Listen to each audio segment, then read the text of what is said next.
أزرق، وردي، بنفسجي، وأخضر، وحتى أصعب الألوان أحمر وأسود. هذول يعتبرون من أصعب الألوان، ولون برتقالي ولون بني. اليوم راح أحكي وياكم أو راح نتعلم اليوم عن الألوان وشلون راح نطبقهم أو نشتغلهم بطريقة إنه إحنا ما نتعب بيها إطلاقا. زين، مباشرة نشتغل.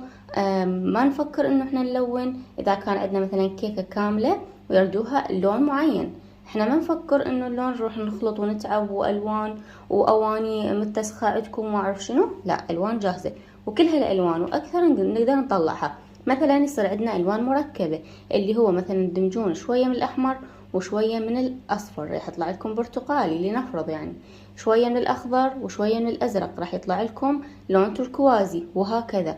يعني تقدرون تسوون أي لون يعجبكم بالحياة بهاي الأشياء.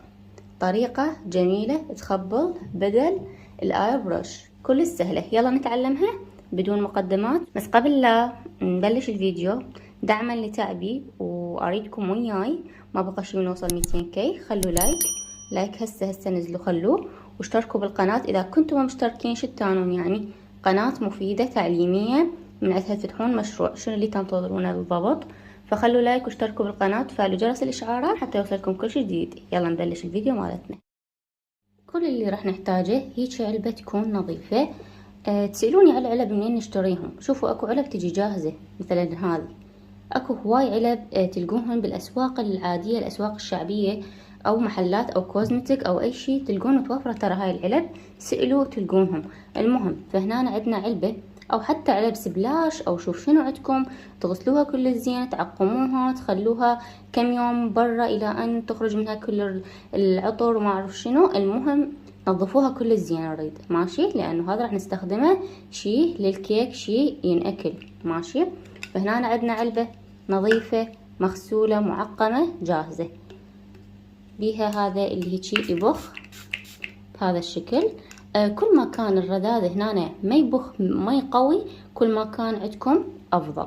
ثاني شي راح نحتاج مي يكون مفلتر، مي حلو، يعني احنا نسميه بالعراقي مي حلو، هو مي مفلتر تقدرون تشربوه، ماشي. واخر شي راح تحتاجون اللون اللي تحبوه، اللون اللي تفضلوه، اللي تردوه. المهم هنا انا اختاريت اللون الاصفر لانه ما موجود عندي او مو موجود، خلص، فحبيت انه اني اليوم اسويه وياكم. طبعا على فكرة هاي الالوان تبقى عندكم فترة كلش طويلة، يعني تعدي الشهرين 3 اشهر، ماكو اي مشكلة. ما تصير اكسباير، ما تخرب نهائيا، لانه هو بالتالي هو لون ومخفف بمي عادي، ما عليه اي مشكلة.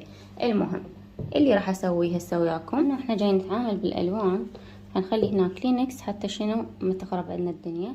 المهم ناخذ هنا المي مالتنا ونخليه داخل هاي العلبة. أنا خليتها لهذا الحد، كيفكم انتو حاولوا تملوها للآخر كلش، حتى شنو تقدرون ترجوها، تقدرون مثلا تتحكمون باللون وهكذا. وراح ناخذ اللون ونخليه هنا.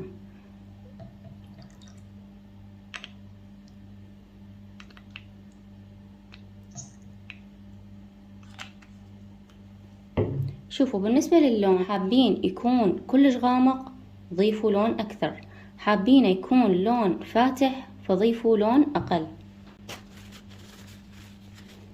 زين، فالألوان هنا حسب تحكمكم انتو، كيفكم شلون حابين يكون اللون مالتكم، خفيف غامق، انتو شي راجع لكم. هسه هذا اللون اللي اني سويته، بس راح ازيد بعد لانه محتاجته يكون لون غامق او لون يكون اكثر سطوع.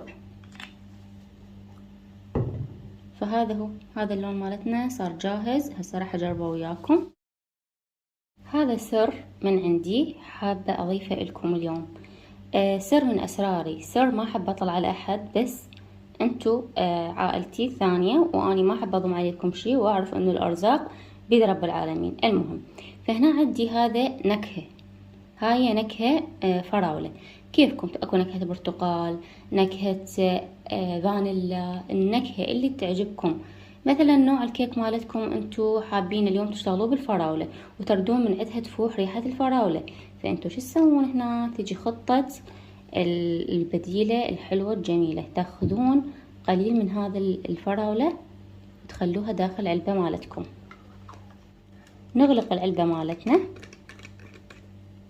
ونرجها، رجوها كل الزين.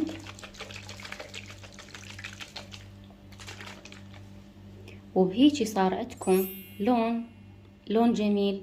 تعب ماكو. بديل اي برش، بدل ما تشترون الجهاز ما اعرف بيش يكون سعره، هذا انتو سويتوه بالبيت، صنعتوه بالبيت، واريد تذكروني تقولون شيف ضحى ساعدتنا وخلتنا نعرف هاي الطريقة، فاريدكم تدعولي بالخير. ماشي. فهاي هنا أنا عندي صار هذه العلبة جاهزة، اقدر استخدمها على كيكاتي، واقدر الون بالالوان اللي احتاجها واللي اريدها بدون ما اتعب، بدون ما الون. ما عدا اذا كان عندنا ورود تحتاج تلوين، اوكي هنا نلون ماكو مشكلة، شي بسيط، بس مو نلون مقدار كبير مقدار كامل، لا. فخلا اجرب لكم اياه هنا على الكلينكس. بس لحظة، هذا اللون البداية، شوف اللون، بس شوف اللون شلون جميل. اكو اجمل من هيك، اكو احلى من هيك. شوفوا اللون. اجرب وياكم مرة ثانية. وجا الوقت اللي اذكر بيه 3 اسماء الى ان نكمل اللون مالتنا. عندي ام محمد حبيبتي من البصرة، واني كلش احبك ومعجبة بيك يا امي يا حبيبتي. طبعا هذا التعليق كان من امي، ودائما تعلق لي بكل الفيديوهات، فحبيت انه اني اخلي امي موجودة اليوم بالفيديو مالتي. اما الاسم الثاني فرفيف من اليمن، كل شي ولا زعلكم، وهذا اسمك ذكرته بالفيديو. وياي الاسم الثالث اللي هي ام احمد من مصر. كل الهلا بكم ونورتوني، فكتبوا اسمكم بالفيديو اذا حابين يطلع اسمكم بالفيديوهات القادمة ان شاء الله. وبالنسبة لطريقة التنظيف مالتها مثل ما شفتوا بكلينكس، طبعا انا مسحتها هيك مباشر. انتو شو تسوون؟ تبخون شوية مي، لحظة ثواني،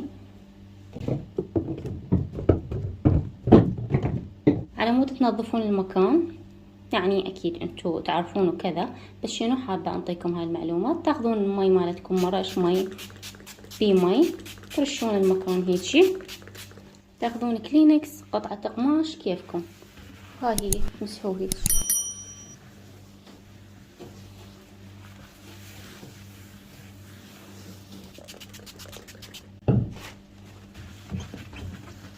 وبهيك تكونون نظفتوا المكان مالتكم، ما عدا ايديكم ما تنظفت، لازم تغسلوها. طبعا تلبسون كفوف لما تشتغلون بالالوان. بس انا اليوم بصراحه كنت ما اعرف شنو اصور لكم فيديو، فكنت قاعده اتصفح التليفون وردت اشوف شنو اصور لكم محتوى، فشفت هذا التعليق مالتكم من عندكم اجالي على اليوتيوب، فقلت ليش ما اقوم اصوره لكم، وجيت صورته لكم سريع مباشر.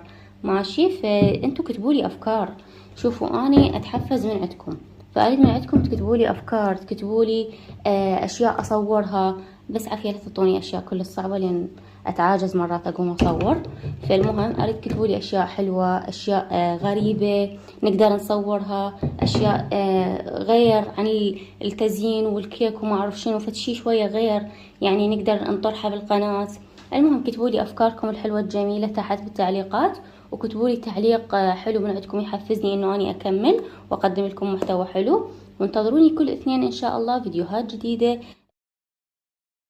وعلى فكرة اذا وصلتوا لهنا لكم من عندي سر، اني ان شاء الله راح اطلق كورس سعره ما يوصل هيجي، يعني ممكن تعطونه مصروف للاطفال، سعر كلش مناسب، سعر كلش بسيط، راح تستفادون من عنده، راح اكون كانما اني موجوده وياكم دائما ان شاء الله. اليومين راح اطلقه لكم، واريدكم تدعموني بهذا الشيء وتكونون وياي، واكيد حتى لو كنتم محترفين هذا الشيء راح يفيدكم. كورس متكامل عن الكيك الاسفنجي، يجنن كلش حلو، اشتغلته لكم بحب، وراح اطلقه قريبا على انستغرام، وبعدها اجي هنا اعلنه لكم على اليوتيوب حتى تحجزون من عنده. المهم اللي هنا وصلت وياكم لنهاية الفيديو، وهاي الالوان عندنا الجميلة المتكاملة. طبعا انتظروا الفيديو بعد هذا ان شاء الله اوريلكم شلون نستخدمه على الكيك، شلون نستخدمه وشلون مثلا اكو بيكون يقولون راح يبقى سائل على الكيك، راح يتعبنا او شوف شنو. المهم انتظروا الفيديو القادم ان شاء الله، راح اشرح لكم شلون نستخدمه على الكيك، شلون نتجاوز المشاكل مالته.